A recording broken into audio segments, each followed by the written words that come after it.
Well, thank you for joining me for another ITY video with top Australian executives. Today I have with me Lee Ranchod. She is the co-founder of Australian technology company Dog & Bone. Welcome to the program. Thank you. Thanks for having us. You're most welcome. So, for viewers who aren't aware, can you please tell us a little bit about yourself and the Dog & Bone company? How did it come to be, and what's the story behind the name? Yeah, well, actually, a lot of people do ask about that name. It's certainly not a pet food company like some people take that hunch, but Dog & Bone is actually colloquialism for phone. It's a colloquialism actually very common in the UK, but in America and Australia it's not quite as common. So we do get a little bit of raised eyebrows on the name, but that's a little bit of information for you where it derived. Sure. And I guess how it came about is we had a passion for basically combining smart mobile protection with technology and apps. And that's where it's all derived from, and that's where all our technology is based, in the smart tech space. Sure. And just on the name, I mean, they call it Cockney rhyming slang, don't they? Dog and bone telephone, you know? That's absolutely correct. Yes. Well, I mean, I knew that, and I was thinking, well, it's got to be it. But, I mean, it's good to hear it confirmed. It just makes perfect sense. And so, I wanted to ask you a bit later on about any advice you might have for startups, but, for people, who don't know, Dog & Bone it's an Australian company that's gone global. You're in the US, you're in the UK. So, just in brief, what were some of the challenges in growing that, separate to whatever advice you'll give to startups later? Yeah, okay. So, with technology, you always know when you're going into it, ultimately you're going to have challenges. And I guess that makes the end product even more rewarding. But one of the biggest challenges in this space would have to be with the time, because there's quite a bit of time taken to develop technology, years in fact, and it's always that balancing game to balance off the amount of time that it takes to develop the technology with introducing it, because it's a fast-paced industry and obviously we want to introduce it fast so we stay at the forefront of the industry. Sure. With time, I think that's the problem that most of us have, isn't it? Absolutely, and not enough of it, and too much of it wasted on things that we are doing that we shouldn't be doing, and stuff like that. Absolutely, and a lot of our products is about saving time, and that's one of the fantastic things about technology. Yeah, absolutely. Well, labour-saving, time-saving devices. That was the way they talked about the original sort of washing machines and things of the 50s that we all now take for granted, 70, 80 years later. Absolutely. Hate to go back to those days. Oh, yeah. Well, my mother was telling me about her grandmother and herself would be washing clothes in China on one of these, washing board things. And my God, I've still got it. I still have it at home. And it's like, that was your washing machine. Like, my God. It's crazy, isn't it? Yeah. And we complain now that we've got no time, but I guess times change and we expect so much more to fill in our day. That's it. Now, one of the things that you make is cases, and you have waterproof cases and cases with batteries. And, a lot of those things come out on a yearly basis when they have new phones. And clearly those things take a lot of time. But one of your latest products, which was launched late last year, was a Bluetooth smart-enabled lock. What's its name? What does it cost? And what was there's a masterstroke to create it, but what was some of the reason behind it beyond the obvious of that it's a keyless Bluetooth lock? Yeah, so Lock Smart is the name of the product, and you're right, it's a keyless Bluetooth padlock. It's a patented first.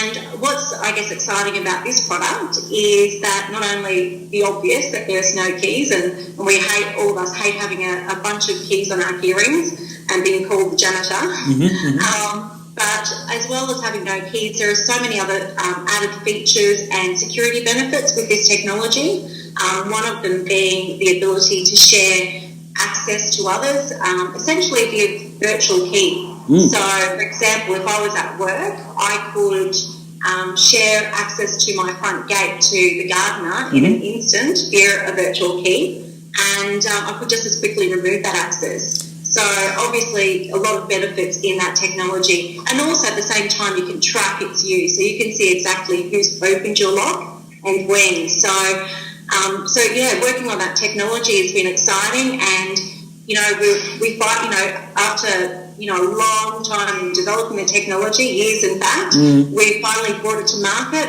and we're excited at the response. Yeah, and that's now on sale globally, and it's an Australian first. Yes, it's actually a worldwide first of its kind. It's a patented product. So we're delighted. We've got obviously retailers and distributors that have taken on the product, and the likes of Radio Shack in the US, which is obviously electronic retail giant. They've taken the product on board, which just makes it accessible to consumers easily. Sure. And without giving any secrets away, what other connected Internet of Things devices are you dreaming up in your labs, or is it all top secret? Well, it's always top secret. But there's more coming, right? Yeah, absolutely. Like, one thing for sure, technology doesn't stand still, so we're always developing. As soon as we release a product, we're back to work the very next day on, looking at new features, new innovations that we can develop for the next release, and also new technologies. One thing I probably can share with you is we are currently working on expanding our LockSmart Bluetooth keyless range further with an additional lock specifically for travel, so for your suitcases and luggage, so that travellers can enjoy the same features that we currently get to enjoy through our other locks. Sure, that's great news to hear, and hopefully that comes soon. I mean, there's millions of travellers every day, and that could be something that every airport is selling as well. And so absolutely. Well, we hope so.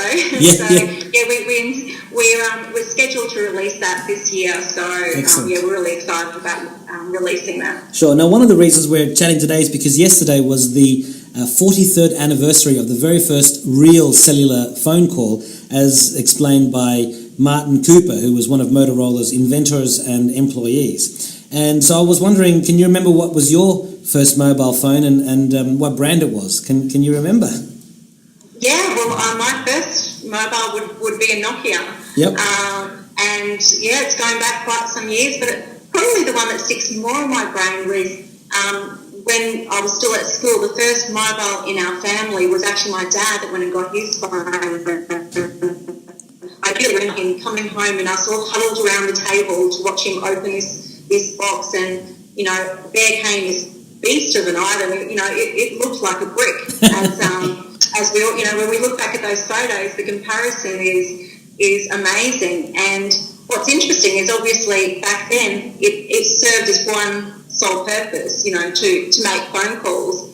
And even then, there weren't really the phone plans that we have today. And I remember my dad and many other people, it was really like an emergency phone call tool. So to see that it's gone from that to now where we essentially use it as our primary phone tool, as well as texting, playing games, searching the internet, online shopping, taking photos, taking videos. The stock market, the list is just endless. I mean, we're also opening our locks now with them. So it's amazing to have seen that evolution, and obviously on a personal scale, it's really exciting that we're a part of that.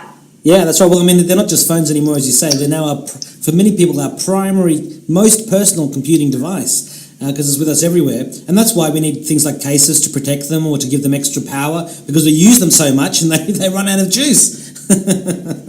They sure do. So, they've really become an extension to our lives, that's for sure. Yeah, absolutely. Well, I mean, we always like to say we kind of, how did we ever live without it? And we did, but the life wasn't as fast-paced as it is for us today. No, and once you have it, the problem is you can't take it away. So I think, most of us, we would be lost without them. Well, we've had those recent Telstra, outages, and people were like screaming, I can't use my phone. I mean, there's no internet. It's super slow, or, and it was, I was caught up in that too. It was very frustrating. That's so true.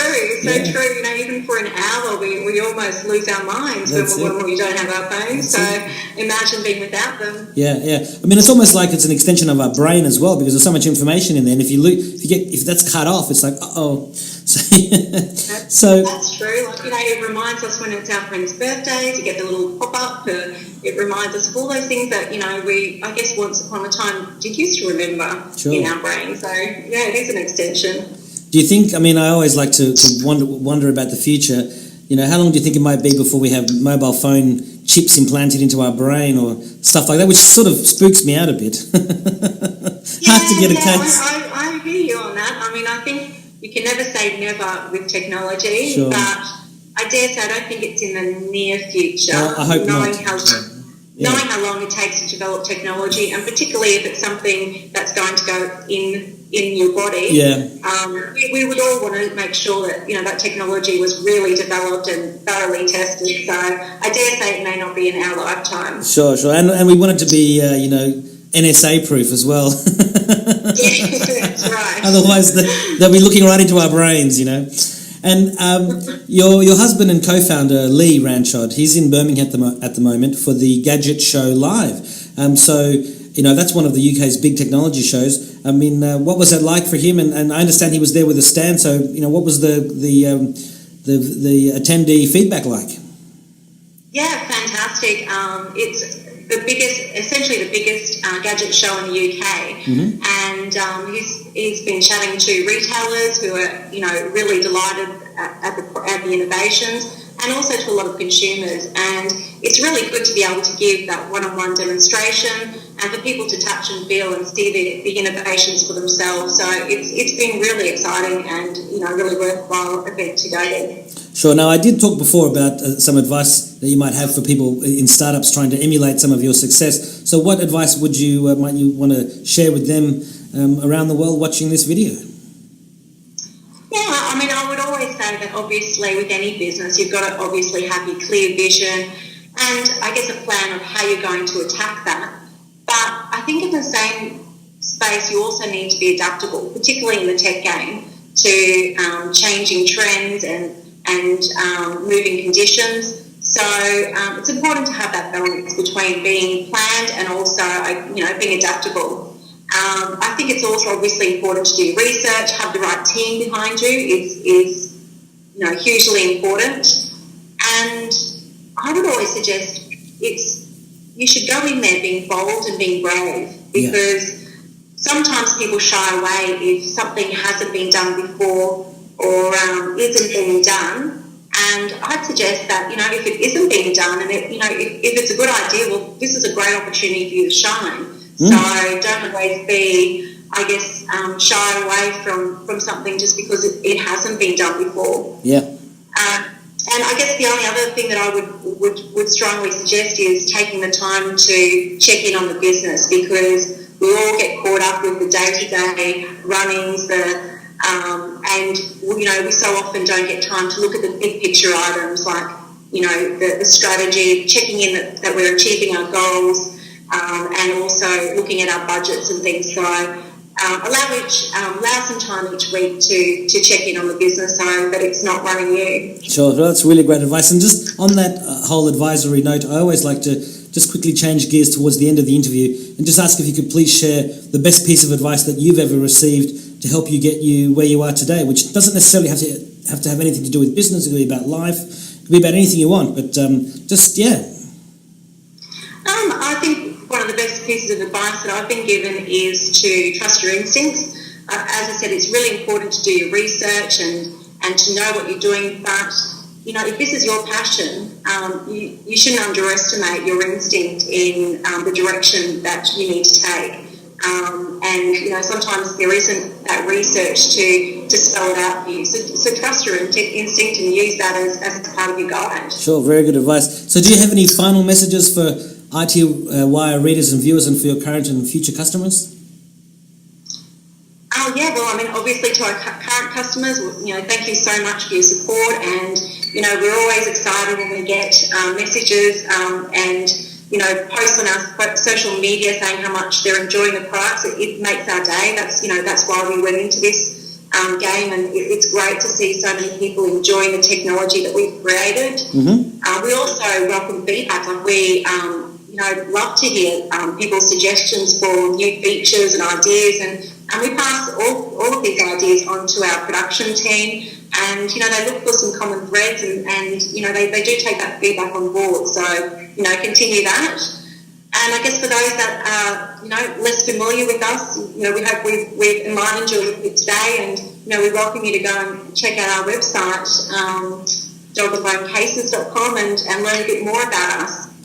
So, yeah, thanks to RTY for taking the time to chat with us. No worries. Well, look, we really appreciate you having taken the time. I hope to talk to you again in the future when you launch some new and exciting products. And best of luck for the future to you and Lee. Thank you very much, Maria. Thanks very much, Alex. Thanks for your time. Thank you.